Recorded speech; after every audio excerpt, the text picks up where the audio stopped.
Hello students, இன்றைக்கி நம்ம வீடியோவில் வந்து பெனிஃபிட்ஸ் ஆஃப் இன்டர்நேஷ்னல் பிஸ்னஸ் பார்க்க போகிறோம். இன்டர்நேஷ்னல் பிஸ்னஸ் பண்ணுறதுனால நமக்கு என்னென்னலாம் நன்மைகள் இருக்குது, என்ன பெனிஃபிட்ஸ் நமக்கு கிடைக்குது அப்படின்றது தான் நம்ம பார்க்க போகிறோம். இது வரைக்கும் நம்ம சேனலை சப்ஸ்கிரைப் பண்ணாதவங்க ப்ளீஸ் சப்ஸ்கிரைப் பண்ணுங்கள். பெல் ஐக்கானை கிளிக் பண்ணிவிட்டு ஆல் பட்டன் கிளிக் பண்ணிங்கன்னா நான் போடுற வீடியோஸோட நோட்டிஃபிகேஷன் இமீடியட்டாக வரும். டிஸ்கிரிப்ஷன் பாக்ஸில் இந்த சாப்டரினுடைய ப்ரீவியஸ் வீடியோஸினுடைய லிங்க் கொடுத்துருக்கேன். அதை கிளிக் பண்ணி பார்க்கும்போது இந்த சாப்டர் வந்து உங்களுக்கு தெளிவாக புரியும். Okay, benefits of international business. Notwithstanding greater complexities and risks, international business is important to both nations and business firms. இப்போ ஒரு நார்மலாகவே ஒரு பிஸ்னஸ் பண்ணுறோம் அப்படின்னாலே நிறைய வந்து அதில் வந்து நிறைய ரிஸ்க் இருக்கும், நிறைய வந்து காம்ப்ளெக்ஸ் இருக்கக்கூடிய ஒரு விஷயந்தான் வந்து பார்த்திங்கன்னா பிஸ்னஸ். அதுவே ஒரு இன்டர்நேஷ்னல் பிஸ்னஸ் பண்ணுறோம், ஒரு நாட்டை விட்டு இன்னொரு நாட்டில் நம்ம ஒரு பிஸ்னஸை கொண்டு போகிறோம் அப்படின்னாலே கண்டிப்பாக வந்து அந்த இடத்துல நிறைய ரிஸ்க்ஸ் இருக்கும். ஓகேவா? ஆனால் அதே சமயத்தில் இன்டர்நேஷ்னல் பிஸ்னஸ் அப்படின்றது வந்து பார்த்திங்கன்னா ஒரு நாட்டுக்கு ரொம்ப ரொம்ப இம்பார்ட்டண்ட். அதாவது ஒரு கண்ட்ரிக்கும் சரி, அதே போல் ஒரு பிஸ்னஸ் ஃபர்ம்ஸுக்கும் சரி, அதாவது கம்பெனிஸ்க்கும் சரி, அவங்களுடைய பிஸ்னஸை ஒரு லெவல்லையே வச்சுருக்காம அவங்க வந்து பிஸ்னஸை வந்து எக்ஸ்பேண்ட் பண்ணுறது, அதாவது வெளி உலகுக்கு தெரிய வைக்கிறது அப்படின்றது வந்து ரொம்ப ரொம்ப இம்பார்ட்டண்ட்டு. ஸோ அந்த மாதிரி ஒரு பிஸ்னஸை வந்து இன்டர்நேஷ்னல் லெவலில் வந்து நம்ம கொண்டு போகும்பொழுது என்ன மாதிரியான பெனிஃபிட்ஸ் எல்லாம் வந்து நமக்கு கிடைக்கிது, கண்ட்ரிக்கு என்ன பெனிஃபிட் கிடைக்கிது, ஒரு கம்பெனிக்கு என்ன பெனிஃபிட் கிடைக்கிது அப்படின்றது தான் நம்ம பார்க்க போகிறோம். It offers them several benefits. Growing realization of these benefits over time has in fact been contributory factor to the expansion of trade and investment amongst nations, resulting in the phenomenon of globalization. So இப்போ பார்த்தீங்கன்னா international business பண்ணுறதுனால பார்த்தீங்கன்னா நிறைய benefits வந்து இருக்குது. ஓகேவா? அதாவது ஒவ்வொரு காலகட்டத்திலையும் பார்த்தீங்கன்னா அந்த பெனிஃபிட்ஸ் வந்து அதிகமாயிட்டு தான் இருக்குது. ஓகேவா? ஸோ அந்த மாதிரி இன்க்ரீஸ் ஆகும்பொழுது என்ன ஆகுது அப்படின்னு பார்த்தீங்கன்னா ஒரு நாட்டினுடைய பொருளாதாரம், ஓகேவா, எக்கனாமிக் லெவலும் வந்து என்ன ஆகுது, இம்ப்ரூவைஸ் ஆகுது. அதே போல் பார்த்திங்கன்னா கம்பெனிஸ், அதாவது ஒவ்வொரு கம்பெனிஸ்க்கும் தன்னுடைய பிஸ்னஸை வந்து டெவலப் பண்ணக்கூடிய, க்ரோ பண்ணக்கூடிய, ஃபர்தராக ஒரு பெரிய லெவலுக்கு கொண்டு போகக்கூடிய ஒரு வாய்ப்பையும் இந்த இன்டர்நேஷ்னல் பிஸ்னஸ் வந்து கொடுக்குது அப்படின்னா இதை தான் நம்ம என்னன்னு சொல்லுவோம்னா குளோபலைசேஷன் அப்படின்னு சொல்லுவோம். உலகளாவி நம்ம எல்லா விஷயத்தையுமே கொண்டு போகிறோம் இல்லையா, அப்போது அதை தான் வந்து நம்ம என்னென்னு சொல்கிறோம், குளோபலைசேஷன் அப்படின்னு சொல்கிறோம். ஸோ இன்டர்நேஷ்னல் பிஸ்னஸ் அப்படின்றது குளோபலைசேஷன்ற மாதிரி. Okay, so some of the benefits of international business to the nations and business firms are discussed below. So இந்த வீடியோவில் வந்து நம்ம பெனிஃபிட்ஸ் டு கண்ட்ரிஸ் மட்டும் நம்ம வந்து டிஸ்கஸ் பண்ண போகிறோம். ஓகேவா? ஸோ ஒரு இன்டர்நேஷ்னல் பிஸ்னஸ் ஒவ்வொரு கண்ட்ரிக்கும் என்ன மாதிரியான ஒரு பெனிஃபிட்ஸை கொடுக்குது அப்படின்றது தான் நம்ம பார்க்க போகிறோம். Earning of foreign exchange. Obviously இப்போ ஒரு ஃபாரினில் வந்து நான் வந்து ஒரு என் பிஸ்னஸை பண்ணுறேன் அப்படின்னா கண்டிப்பாக எனக்கு என்னது, ஃபாரின் மணி, ஃபாரின் எக்ஸ்சேஞ்ச் எனக்கு கிடைக்கும். என்ன பண்ணுறேன், நான் ஏர்ன் பண்ணுறேன், ஃபாரின் அமௌண்ட்டை நான் ஏர்ன் பண்ணுறேன். ஓகேவா? இப்போது நான் வந்து என்னுடைய இப்போ டாலர் வேல்யூ வந்து 82 ருபீஸ், ஆனால் நம்மளுடைய ₹1 வந்து அங்கே எவ்வளோ வேல்யூ, 82 ருபீஸ் வேல்யூ, அதோட மதிப்பு.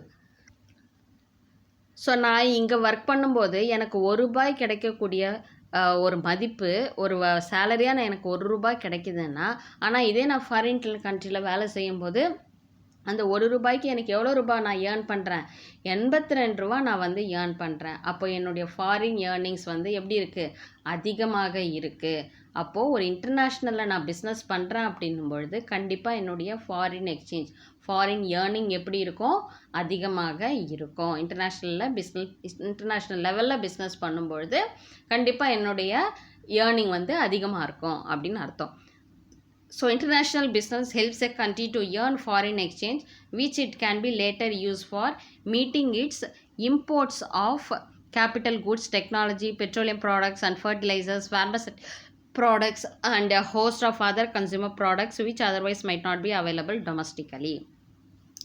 ஓகே, இப்போது இன்டர்நேஷ்னலில் நான் பிஸ்னஸ் பண்ணுறேன் அப்படின்னா அப்போ எனக்கு என்ன கிடைக்குது, நான் என்ன ஏர்ன் பண்ணுறேன், ஃபாரின் எக்ஸ்சேஞ்சை ஏர்ன் பண்ணுறேன். ஓகேவா? ஃபாரின் எக்ஸ்சேஞ்சை நான் ஏர்ன் பண்ணுறேன்னா கண்டிப்பாக எனக்கு பெரிய அளவில் வந்து நான் வந்து ஏர்ன் பண்ண போகிறேன். அமௌண்ட்டை வந்து அதிக அளவில், நம்ம நாட்டை விட நான் அதிக அளவில் நான் அமௌண்ட்டை வந்து ஏர்ன் பண்ண போகிறேன். ஸோ அப்படி நான் வந்து பிஸ்னஸ் பண்ணி ஏர்ன் பண்ணும் பொழுது ஒரு கண்ட்ரினால் என்ன பண்ண முடியும், அந்த அமௌண்ட்டை யூஸ் பண்ணி so it can be later use for meeting its imports of. இப்போ வந்து அந்த ஃபாரின் எக்ஸ்சேஞ்சை நான் இப்போ கையில் வச்சுருக்கேன். இப்போ நான் என்ன பண்ணுறேன்னா, என்னோடய கண்ட்ரியில் வந்து இப்போ பெட்ரோலியம் ப்ராடக்ட்ஸாக இருக்கலாம், இல்லை வந்து பார்த்திங்கன்னா ஃபார்மசூட்டிக்கல்ஸ் மருந்து வகைகள், இந்த ப்ராடக்ட்ஸாக இருக்கலாம், இல்லை வந்து பார்த்திங்கன்னா கேபிட்டல் குட், இல்லை டெக்னாலஜி ஏதாவது, ஸோ இல்லை மெஷின்ஸ் ஏதாவது வந்து பார்த்திங்கன்னா நான் வந்து மற்ற கண்ட்ரிலேருந்து நான் வாங்கணும் அப்படின்னும் பொழுது, அப்போது நான் ஃபாரின் எக்ஸ்சேஞ்சிலேருந்து ஏர்ன் பண்ண அதிக மணியை வச்சு என்னால் வந்து என்ன பண்ண முடியும், மற்ற கண்ட்ரிலேருந்து ப்ராடக்டை என்னால் இம்போர்ட் பண்ணிக்க முடியும். புரியுதா? நான் வந்து ஃபாரின் இன்டர்நேஷ்னல் லெவலில் பிஸ்னஸ் பண்ணி என்னுடைய ஃபாரின் எக்ஸ்சேஞ்ச் லெவல் வந்து ஃபாரின் இன்கம் லெவல் வந்து அதிகமாக இருக்குது. ஸோ என்னுடைய ஏர்னிங் அதிகமாக இருக்கும்பொழுது எனக்காக என்னுடைய நாட்டுக்கு தேவையான மற்ற பொருட்களை வந்து இந்த ஏர்னிங் வச்சு, இந்த அதிகப்படியான ஏர்னிங் வச்சு நான் என்ன பண்ணுவேன், எனக்கு தேவையான சில விஷயங்களை மற்ற நாடுகளிலிருந்து நான் இறக்குமதி பண்ணிப்பேன், இம்போர்ட் பண்ணிக்க என்னால் முடியும். ஸோ ஒரு ஃபாரின் எக்ஸ்சேஞ்ச் மூலமாக நம்ம ஏர்ன் பண்ணுறது மட்டும் கிடையாது, நமக்கு தேவையான மற்ற பொருட்கள் எதெல்லாம் நம்ம நாட்டில் கிடைக்காம இல்லை வந்து பார்த்திங்கன்னா அதிக அளவில் இல்லாமல் இருக்குதோ அதை நான் வந்து ஃபாரின் கண்ட்ரிலேருந்து வாங்குகிற அளவுக்கு எனக்கு வந்து அமௌண்ட் என் கையில் இருக்குது. That is because of earnings from international business. ஓகேவா? ஸோ அப்போ அது வந்து ஒரு கண்ட்ரிக்கு வந்து ஒரு பெனிஃபிட்டை தான் கொடுக்குது. ஓகேவா? இப்போ ஃபாரின்லேருந்து வரக்கூடிய இன்கம் எனக்கு என்னுடைய கண்ட்ரியில் வந்து பார்த்திங்கன்னா என்ன தேவையோ அதை வந்து எக்கானமி லெவல், அந்த அதிகப்படியான அந்த எக்கனாமிக் லெவலை வச்சு நான் என்ன பண்ணுறேன், மற்ற கண்ட்ரியிலேருந்து எனக்கு தேவையான பொருளை நான் வந்து எந்தவித பாதிப்பும் இல்லாமல் நான் வாங்கிக்கிறேன். ஸோ இந்த இன்டர்நேஷ்னல் பிஸ்னஸ் மூலமாக வர ஏர்னிங்ஸ் மூலம் என் கண்ட்ரிக்கு தேவையானதை வந்து நான் எந்தவித பாதிப்பும் எந்தவித தங்கு தடையும் இல்லாமல் என்னால் வாங்க முடியுது அப்படின்றது தான் சொல்ல வராங்க. ஓகேவா? நெக்ஸ்ட் வந்து பார்த்திங்கன்னா more efficient use of resources. அதாவது நம்மக்கிட்ட இருக்கக்கூடிய வளங்களை நம்ம என்ன பண்ணுறோம், அது சரியான முறையில் நம்ம பயன்படுத்திக்க முடியும். இப்போ நான் இன்டர்நேஷ்னல் லெவலில் நான் ஒரு பிஸ்னஸ் பண்ணுறேன்னா நான் அதிகப்படியான ப்ராடக்ட்ஸை ப்ரொடியூஸ் பண்ணணும். அதிகப்படியான ப்ராடக்ட்ஸை ப்ரொடியூஸ் பண்ணும்போது எனக்கு எவ்வளோ தேவையோ அந்த ப்ராடக்ட்டை வச்சுட்டு மற்ற ப்ராடக்டெல்லாம் நான் என்ன பண்ணுறேன், எக்ஸ்போர்ட் பண்ணுறேன். ஓகேவா? அப்போது என்கிட்ட இருக்கக்கூடிய ரிசோர்ஸஸை வந்து நான் சரியான முறையில் பயன்படுத்திக்கணும். சரியான முறையில் பயன்படுத்தி என்னுடைய பிஸ்னஸை வந்து நான் இன்டர்நேஷ்னல் லெவலில் நான் கொண்டு போகிறேன். ஓகேவா? அப்போ ரிசோர்ஸஸை சரியான முறையில் பயன்படுத்தணும். அது வந்து பார்த்திங்கன்னா கண்ட்ரிக்கு வந்து நம்ம கண்ட்ரியில் இருக்கக்கூடிய ரிசோர்ஸை நம்ம கரெக்டாக பயன்படுத்துகிறோம் அப்படின்னா கண்டிப்பாக அதுக்கு நம்ம என்ன கொடுக்கும், நமக்கு ஒரு ஏர்னிங்கை தான் வந்து நமக்கு கொடுக்கும். As stated earlier, international business operates on a simple principle. Produce what your country can produce more efficiently and trade the surplus production so generated with other countries to procure what they can produce more efficiently. அதாவது இங்கே இந்த international பிஸ்னஸில் வந்து என்ன பேசிஸில் வந்து ஒரு சிம்பிளான ஒரு பிரின்சிபலில் என்ன நடக்குதுன்னா, இப்போ என் கண்ட்ரியில் எனக்குன்னு சில இயற்கை வளங்கள் நிறைய இருக்குது. ஓகேவா? ஸோ அந்த இயற்கை வளங்களை பயன்படுத்தி நான் என்ன பண்ணுறேன், ப்ராடக்ட்ஸை வந்து நல்லபடியாக அதிக அளவில் நான் ப்ரொடியூஸ் பண்ணி நான் என்ன பண்ணுறேன், அந்த ப்ராடக்டை மற்ற நாடுகளுக்கு நான் என்ன பண்ணுறேன், அனுப்புகிறேன். ஓகேவா? ஸோ மற்ற நாடுகளுக்கு அனுப்பும் பொழுதோ இல்லை மற்ற நாடுகளில் அதிக அளவில் இருக்கக்கூடிய பொருட்களை நான் என்னோடய நாட்டுக்கு பர்ச்சேஸ் பண்ணுறேன். ஓகேவா? அப்போது என்ன ஆகுது, அந்தந்த கண்ட்ரியில் இருக்கக்கூடிய ரிசோர்ஸஸை சரியான முறையில் பயன்படுத்தி அதை ஒரு ப்ராடக்டாவோ அவங்க வந்து மாற்றிட்டு ஒரு இன்டர்நேஷ்னல் பிஸ்னஸ் பண்ணக்கூடியதற்கு ஒரு வாய்ப்பை வந்து கொடுக்குது அப்படின்னு சொல்கிறாங்க. ஓகேவா? So when countries trade on this principle, they end up producing much more than what they can when each of them attempts to produce all the goods and services on its own. So இப்போ என்ன ஆகுது அப்படின்னா, இந்த பிரின்சிபலை நம்ம follow பண்ணுறோம் அப்படின்னா கண்டிப்பாக என்ன ஆகும், நம்மளுடைய நாட்டினுடைய வளங்களை நம்ம சரியாக பயன்படுத்துவோம். வேஸ்ட் பண்ணாமல் அதை சரியான முறையில் பயன்படுத்தி அதை எப்படி நம்ம ஒரு ஃபாரின் எக்ஸ்சேஞ்சாக நம்ம கன்வெர்ட் பண்ணுவோம் அப்படின்றது தான் வந்து இங்கே சொல்கிறாங்க. ஓகேவா? ஸோ நமக்கான ரிசோர்ஸஸை சரியான முறையில் யூட்டிலைஸ் பண்ணி அதிகளவில் ப்ராடக்ட்ஸை ப்ரொடியூஸ் பண்ணி அதை வந்து ஃபாரினுக்கு நம்ம வந்து ஃபாரினுக்கு எக்ஸ்போர்ட் பண்ணுறதோ, இல்லை நம்ம பிஸ்னஸ் எக்ஸ்பேண்ட் பண்ணி நம்ம ப்ராடக்ட்ஸ் அங்கே கொண்டு போய் விற்கிறதோ, ஸோ இது எல்லாமே வந்து பார்த்திங்கன்னா ஒரு இன்டர்நேஷ்னல் பிஸ்னஸ் மூலிமா ஒரு ஃபாரின் எக்ஸ்சேஞ்சை ஏர்ன் பண்ணக்கூடிய ஒரு வாய்ப்பை வந்து கொடுக்குது. If such an enhanced pool of goods and services is distributed equitably amongst nations, it benefits all the trading nations. So இப்போ நம்ம என்ன பண்ணுறோம், நம்ம ரிசர்வ்ஸை வந்து சரியான முறையில் பயன்படுத்தும் போது pool of goods and services, அதிக அளவிலான பொருட்களை நம்மளால் என்ன பண்ண முடியும், ப்ரொடியூஸ் பண்ண முடியும். அப்போ நம்ம என்ன பண்ண முடியும், அதிகப்படியான நமக்கு தேவையான பொருளை எடுத்துக்கிட்டு சர்ப்ளஸாக இருக்கிற பொருட்களை நம்ம என்ன பண்ணுறோம், மற்ற நேஷன்ஸ்க்கெல்லாம் நம்ம டிஸ்ட்ரிபியூட் பண்ணுறோம். ஸோ அப்படி டிஸ்ட்ரிபியூட் பண்ணுறது மூலியமாக வந்து ஒவ்வொரு நேஷன்ஸ்க்கும் வந்து ஒரு ஃபாரின் எக்ஸ்சேஞ்ச் கிடைக்கக்கூடிய ஒரு வாய்ப்பு வந்து அமையுது அப்படின்னு சொல்கிறாங்க. இது வந்து இந்த இன்டர்நேஷ்னல் பிஸ்னஸ் மூலிமா ஒவ்வொரு கண்ட்ரிக்கும் வந்து பெனிஃபிட்டாக தான் இருக்குது அப்படின்னு சொல்கிறாங்க. Improving growth prospectus employment potentials. Prospects அப்படின்னா வாய்ப்புகள், ஓகேவா.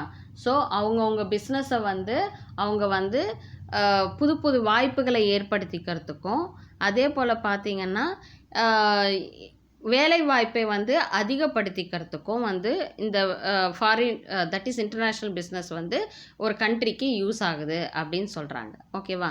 Producing solidly for the purpose of domestic consumption severely restricts a country's prospects for growth and employment.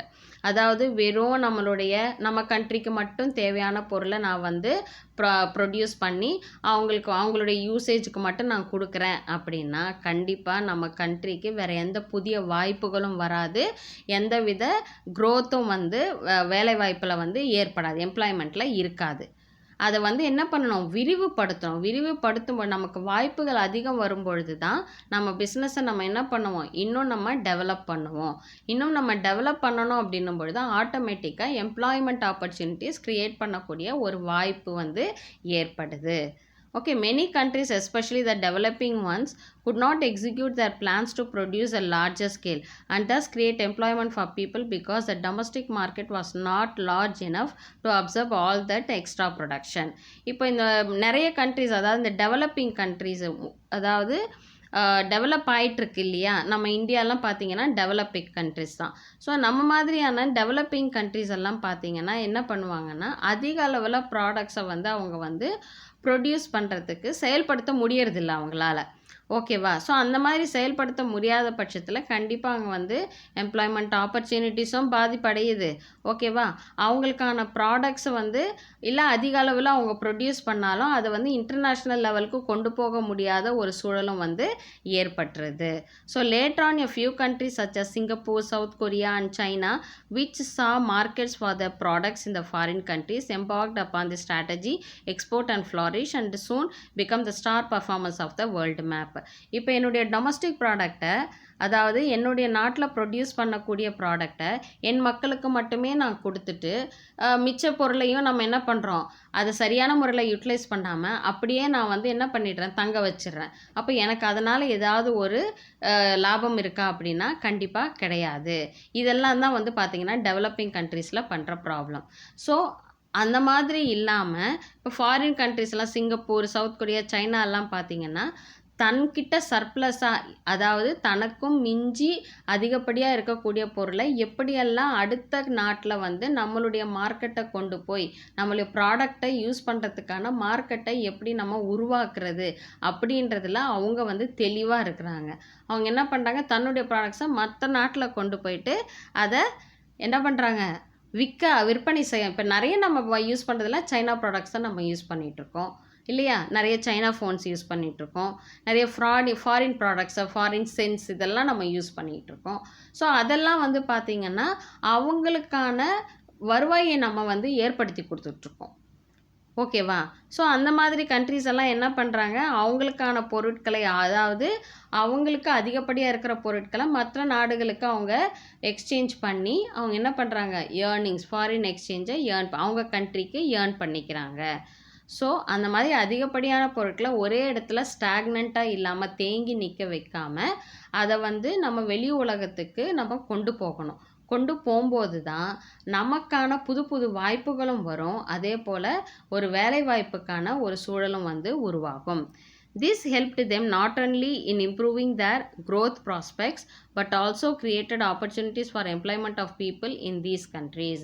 So அவங்களுடைய பிஸ்னஸ் வந்து growth ஆகிறது மட்டும் இல்லாமல் அங்கே ஒரு வேலை வாய்ப்பை ஏற்படுத்தக்கூடிய சூழலும் உருவாகுது. இப்போ ஃபாரினில் இருக்கிற ஒரு கார் கம்பெனி இங்கே வந்து நம்ம இந்தியாவில் ஸ்டார்ட் பண்ணுறாங்க. இந்தியாவில் ஸ்டார்ட் பண்ணும்போது என்ன ஆகுது, அவங்களுக்கும் லாபம் வருது, அதே போல் நம்ம நாட்டுக்கும் என்ன ஆகுது, ஒரு எம்ப்ளாய்மெண்ட் ஆப்பர்ச்சுனிட்டி க்ரியேட் ஆகுது, வேலை இல்லாதவங்களுக்கு வேலை கிடைக்கக்கூடிய ஒரு சூழலும் வந்து உருவாகுது. ஸோ இந்த மாதிரியாக வந்து ஒரு இன்டர்நேஷ்னல் பிஸ்னஸ் அப்படின்னு நடக்கும் பொழுது கண்ட்ரிக்கு இந்த மாதிரியான நிறைய பெனிஃபிட்ஸ் வந்து கிடைக்குது அப்படின்னு சொல்கிறாங்க. அடுத்தது increased standard of living. In the absence of international trade of goods and services, it would not have been possible for the world community to consume goods and services produced in other countries that the people in these countries are able to consume and enjoy a higher standard of living. அதாவது இப்போ வந்து நம்ம கண்ட்ரியில் இருக்க பொருளை மட்டுமே நம்ம use பண்ணிகிட்ருக்கோம், ப்ராடக்டை வந்து நம்ம யூட்டிலைஸ் பண்ணிட்டு கன்சியூம் பண்ணிகிட்ருக்கோம்.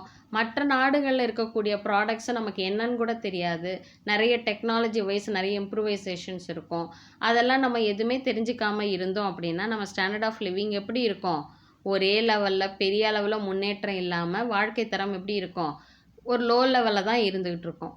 இதே வந்து பார்த்திங்கன்னா ஃபாரினில் யூஸ் பண்ணக்கூடிய டெக்னாலஜிஸ், இப்போ ஒரு கம்பெனியில் வந்து ஒரு ஃபாரின் டெக்னாலஜியை யூஸ் பண்ணுறதோ, ஃபாரின் இன்ஸ்ட்ருமெண்ட்ஸை யூஸ் பண்ணுறதோ, இல்லை வந்து இப்போ ஈவன் நம்மவே வந்து பார்த்திங்கன்னா ஃபாரின் ஃபோன்ஸ்னால் நம்ம ஹையர் ப்ரியாரிட்டி கொடுக்குறோம். ஏன்னா அதில் நிறைய ப்ரொவிஷன்ஸ் இருக்கும், நிறைய ஃபீச்சர்ஸ் இருக்கும், அதை வந்து நமக்கு நிறைய பல விதத்தில் யூஸ் ஆகும். அப்படின்றதுனால தான் நம்ம ஃபாரின் ப்ராடக்ட்ஸை வந்து நம்ம வாங்குகிறோம் இல்லையா. அப்போ என்ன ஆகுது, இப்போ நான் ஃபாரின் ஃபோன் வச்சுருக்கேன்னாப்பா அவங்க என்னப்பா பயங்கர ஸ்டாண்டர்ட், அவங்க அந்த மாதிரி அவங்களோட ஸ்டாண்டர்ட் ஆஃப் லிவிங்கும் வாழ்க்கை தரமும் வந்து அவங்களுக்கு உயர்த்தி காட்டும். ஓகேவா. ஸோ ஒரு இன்டர்நேஷ்னல் பிஸ்னஸ் மூலிமா வந்து ஒவ்வொரு இண்டிவிஜுவல் பர்சனுடைய ஸ்டாண்டர்ட் ஆஃப் லிவிங்கை வந்து உயர்த்து காட்டக்கூடிய ஒரு சூழல் வந்து இன்டர்நேஷ்னல் பிஸ்னஸ் வந்து கொடுக்குது அப்படின்னு சொல்கிறாங்க. இதெல்லாம் வந்து யாருக்கு பெனிஃபிட் அப்படின்னா கண்ட்ரிக்கு கிடைக்கக்கூடிய பெனிஃபிட். ஒரு இன்டர்நேஷ்னல் பிஸ்னஸ் மூலிமா ஒரு கண்ட்ரிக்கு கிடைக்கக்கூடிய பெனிஃபிட்ஸ் இதெல்லாம் அப்படின்னு சொல்லியிருக்காங்க. இதில் ஏதாவது டவுட்ஸ் இருந்துச்சுன்னா கமெண்ட் செக்ஷனில் கமெண்ட் பண்ணுங்கள், உங்கள் டவுட்ஸை நான் கிளாரிஃபை பண்ணுறேன். இந்த வீடியோ உங்களுக்கு பிடிச்சிருந்துச்சுன்னா லைக் பண்ணுங்கள், மறக்காமல் ஷேர் பண்ணுங்கள். ஓகே, நெக்ஸ்ட் வீடியோவில் பார்க்கலாம். தேங்க்யூ.